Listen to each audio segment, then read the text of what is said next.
లడ్డు తల దూకనా?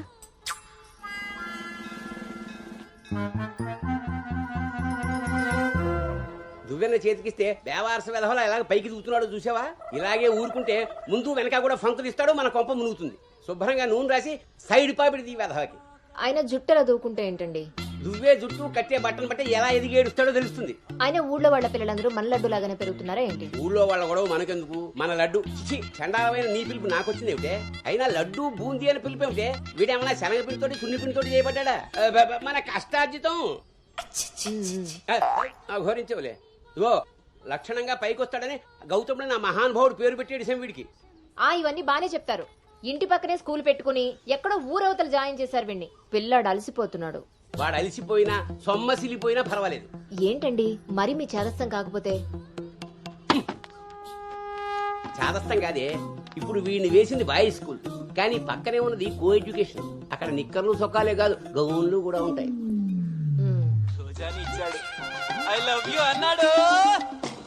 నా పెంపకం ప్రకారం వీడు పడ్డనుకో, కానీ ఏ గౌనన్నా వీడి వెనకాల పడిందనుకో చదువు సంకనాగిపోతుంది. ఏమిటండి వీడి వయసు ఏంటి? మీరు మాట్లాడేదేంటి అసలు? వయస్సు వీడిది. రే, నీకొచ్చిన పాట ఒకటి పాడమ్మా. చిలుక క్షేమమా కులుక కుశలమా ప్రియతమా. అబే, ఒక సినిమాకి షికారికి తీసుకెళ్లకుండా మొక్కను కంచె వేసి పెంచినట్టు ఇంత కట్టుదిట్టంగా పెంచుతుంటే ఇప్పుడే వీడు చిలుక క్షేమమా అంటున్నాడు. వదిలేస్తే లక్సు పాప అంటాడు. ఈ జనరేషన్ పుట్టడమే రేసుగుర్రాలా పుడుతున్నారు. కళ్ళు వేయకపోతే కంచె దాటేస్తారు. 20వ సెంచరీలో వీడికి ఏదో ఉద్యోగం వస్తుంది. అసలు అప్పటి జనరేషన్ ఊహించుకుంటేనే భయం వేస్తుంది. ఇప్పుడే వీడిని మన దారిలో పెట్టుకోకపోతే ఇదిగో ఇలా తయారవుతాడు. ఈ రోజు నుంచి మన ఇంట్లో భక్తి ఛానల్ తప్ప ఇంకోటి రావడానికి వీల్లేదు. నా మొహం వస్తాయంట పదా.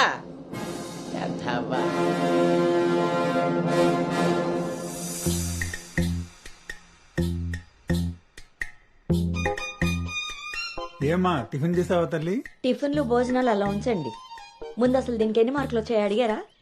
ఏమే మ్యాథ్స్ లో నీకు ఎన్ని మార్కులు వచ్చాయి? 82 మార్క్స్ అమ్మా.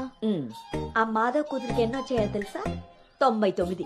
అయినా సరే అదేం తింటలేదంట. ఆ మార్కులతో కడుపు నిండిపోయింది అనుకుంటా. నీ మొహం. ఆ ఒక్క మార్కు ఎలా మిస్ అయ్యానా అని ఫీల్ అవుతుందంట. అది చదువు అంటే. బాబు గారంతో ఇలా తయారయ్యావు. అనుకొచ్చినవి కూడా డీసెంట్ మార్క్సే కదా. అయినా నంబర్స్ కాదు ఇంపార్టెంట్, నాలెడ్జ్. ఆ నాలెడ్జ్ కోసమే ట్యూషన్ ఏర్పాటు చేయమన్నాను. దాని సంగతి ఏం చేశారు? అది రెడీ అయిందే, మంచి రోజు చూసి పంపించడమే. నువ్వు పదవే, టైం అయింది. ఎంతకీ అది ఆడపిల్లల ట్యూషనేగా? ఏమే, నువ్వు సెలెక్ట్ చేసిన స్కూల్ లాగా ట్యూషన్స్ లో ఆడపిల్లల ట్యూషన్ మగపిల్లల ట్యూషన్ అని ఉండవు. ఇంకా ఆపండి. మగపిల్లలు ఉన్న ట్యూషన్లో వేస్తే దీనికి తగ్గిన మార్కులు రావడం కాదు, దీనికి వచ్చిన లవ్ లెటర్లు మీరు నేను చదువుతూ కూర్చోవాలి. ఏం మాట్లాడుతున్నావే? చాలా ఆపండి. ఆ ట్యూషన్ సంగతి కూడా నేనే చూసుకుంటాను. నువ్వు గదిలోకి పదవే, పద.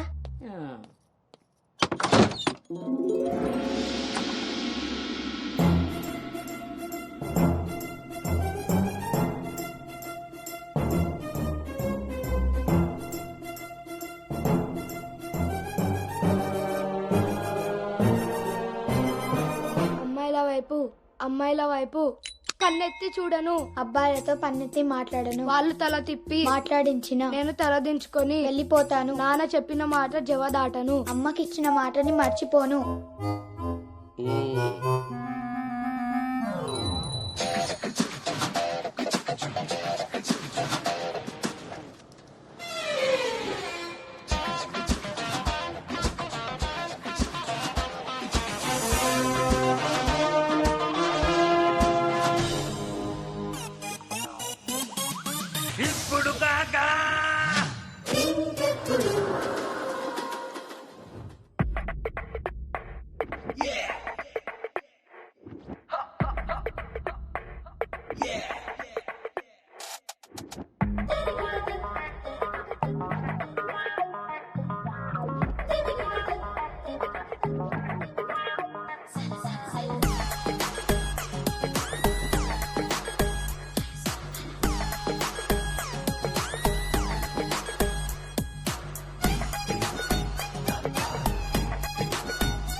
ఇప్పుడు ఏమైందండి?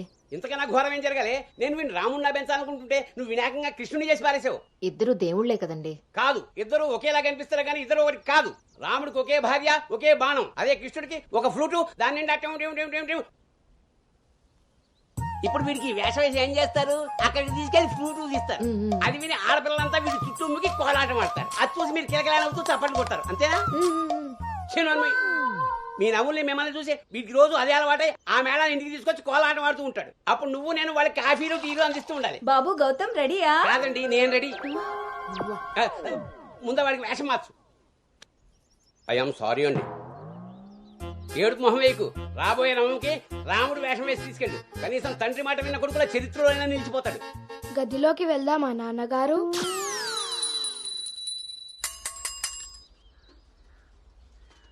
ఏ తీరుగా నన్ను అది రే ఇవాళ సుత్తి అదిరిపోయింది రే అన్నమ్మా బేగరా రే, ఎంత ధైర్యం ఉంటే ఆడపిల్ల కూర్చునే రిక్షాల్లో మగపిల్లని ఎక్కిస్తావరా? నా కొడుకమ్మా వెళ్తా దారిలో మా బామ్మర్ది ఇంటికాడ వదిలేద్దామని ఎక్కించుకున్నానమ్మా. ఎంత కొడుకైతే మాత్రం ఆడపిల్ల పక్కన కూర్చోబెడతావరా? చిన్న పిల్లలకి ఆడా మగ ఏంటమ్మా? నీ తెలివితేటలు నా దగ్గర వాడుకో. అవునమ్మా, అవి ఉన్న వాళ్ళ దగ్గరే వాడాలి. రే రాల్నోడా, నీ పళ్ళు రాలు కొడతాను. అసలు నువ్వు పోరా, నీ రిక్షా అవుతే ఏమవుద్దు. ఈ టైంలో వీడితో గొడవ అంటే అసలే దీని పరీక్ష టైం అవుతుంటే. దీని పరీక్ష పోయినా పర్వాలేదండి, ఈ యదాల రిక్షా మాత్రం ఎక్కించరు. రేపు పెళ్ళైనా మగాళ్ళతో చేస్తారా లేకపోతే నీ కాళ్ళు ఎరకొడతాను రాయి, పోరా ఇక్కడి నుంచి. సర్లే అండి, ఈ నెల జీతం ఇస్తారు. పోరా. చాలా మంది చూసాను ఇలాంటి. ఓరిని నీ నోరు పడా. అమ్మా ఏంటి అలా చూస్తారు? టైం అయింది, దీన్ని వెళ్ళి దింపరండి. రేపు నుంచి ఇంకో రిక్షా మాట్లాడండి.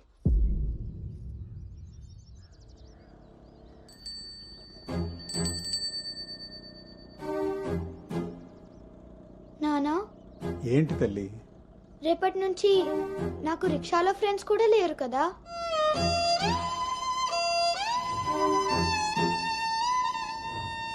మనం ఇటెక్కడికి వెళ్తున్నాం?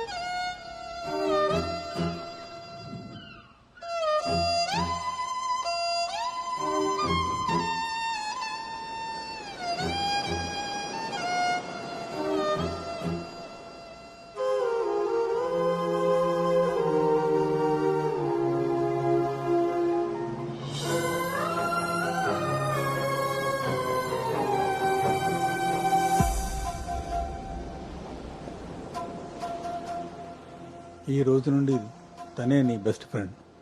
బాధ అయినా సంతోషమైనా తనతోనే పంచుకో.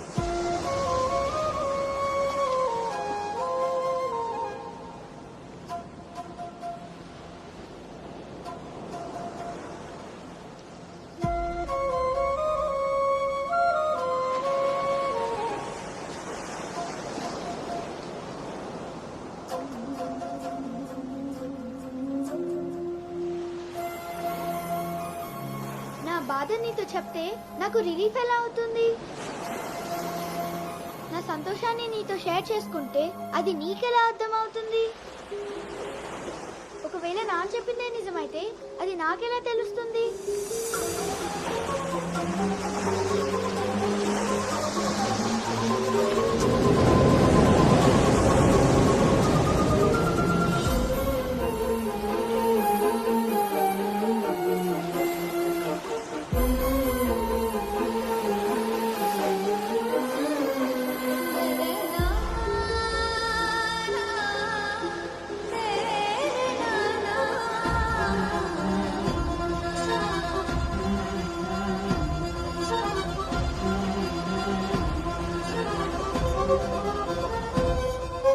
నీకు విషయం చెప్పనా?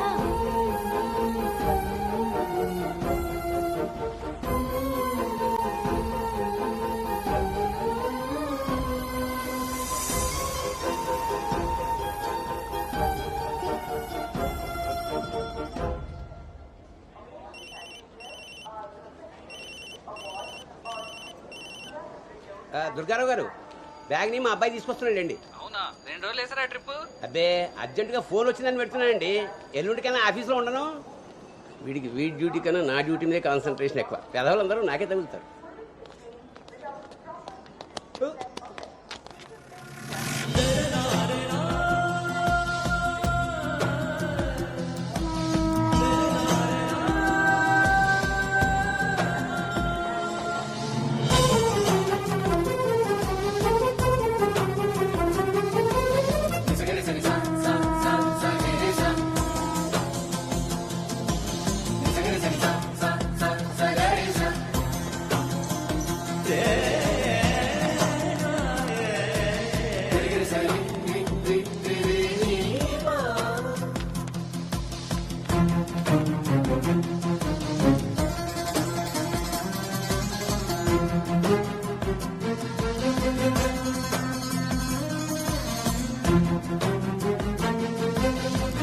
ఏ యాను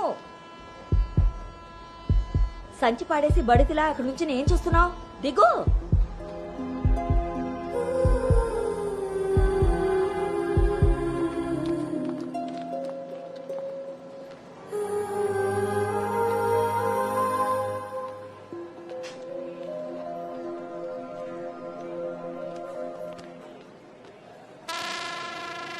ఏం చేస్తున్నారు ఇక్కడ? పాస్ వస్తుందా? నాన్న, అది- ట్రైన్లో బసుకుంది కానీ పర్లేదు నాన్నగారు నేను వెళ్తాను. పాస్ వచ్చుకు వస్తుంటే సైకిల్ దొక్కుతావురా? పదా పదా. నువ్వు ఇక్కడ కూర్చోవే. ఒరే నీ సీట్ నెంబర్ ఎంత? 52 అండి. నువ్వు వెళ్ళి 69లో కూర్చో. వెళ్ళు. పోసుకొచ్చేరా వెళ్ళు. రే గౌతమ్, నానింట్లో లేడు కదా అని చెప్పి క్రికెట్ అని ఫ్రెండ్స్ అని వెధవ తిరుగుడు తిరిగావో. అలాగే నాన్న.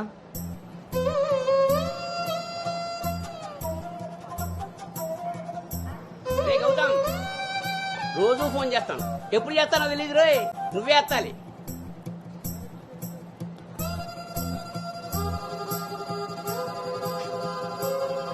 రేయ్, నేను ఇక్కడ మాట్లాడతాను, నువ్వు అక్కడ చూస్తావేంటి?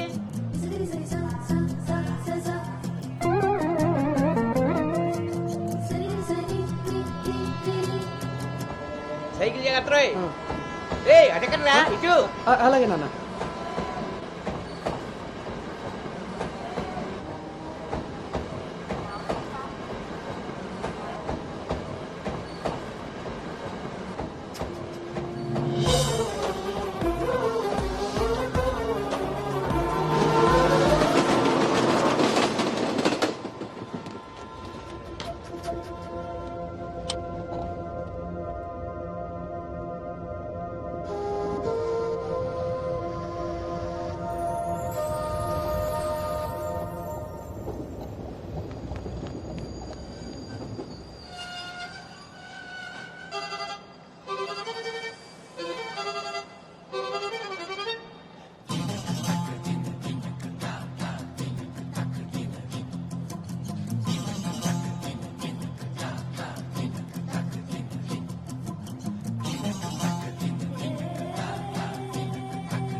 రే గౌతమ్, గౌతమ్. నాన్నయ్, అవును, ఇంతకీ ఆ చేతిలో సంచి ఏమిట్రా? నీవే నాన్న మందులు. నీ చేతికి ఎలా వచ్చాయి? ఇందాక నేను కిందకు వచ్చినప్పుడు పాస్ పోసుకోవడానికి ట్రైన్ ఎక్కినప్పుడు, ఆ తర్వాత మళ్ళీ నువ్వు ఎక్కావు కదా నాన్న. ఆపు. అవును రే, నువ్వెక్కడికి ఎలా వచ్చావురా? మన సైకిల్ తొక్కుంటున్నా. ఆ?